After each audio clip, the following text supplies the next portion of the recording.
महायुतीचा धाराशिव आणि नाशिकचे उमेदवार ठरले आहेत।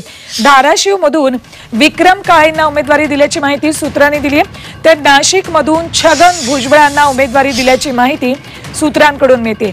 धाराशिव आणि नाशिकची जागा राष्ट्रवादीला गेल्याची माहिती सूत्रांकडून मिळते।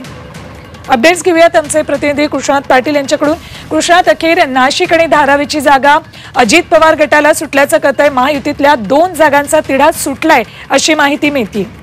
खास करून नाशिक लोकसभा मतदारसंघावरून शिंदे गट आणि अजित पवार गट यांच्यामध्ये चिकीत होती, परंतु शेवटी अखेर भाजपच्या दबावामुळे शिंदे गटाला हा मतदारसंघ सोडावा लागतो आणि राष्ट्रवादी काँग्रेसचे छगन भुजबळ हे त्या ठिकाणाहून लढत आहेत। तर धाराशिव लोकसभा मतदारसंघातून जिथं ठाकरे गटाचे विद्यमान खासदार ओमराजे निंबाळकर आहेत, त्यांच्या विरोधात विधान परिषदेचे आमदार विक्रम काळे यांचं नाव जवळपास निश्चित मानलं जात आहे। आणि आज सकाळी त्यांनी अजित पवार यांची भेट घेतलेली आहे आणि ते दुपारी प्रदेशाध्यक्ष सुनील तटकरे यांच्या पत्रकार परिषदेमध्ये ही दोन्ही नावं जाहीर होण्याची शक्यता वर्तवली जाते। ठीक, धन्यवाद कृष्णात संपूर्ण माहितीसाठी।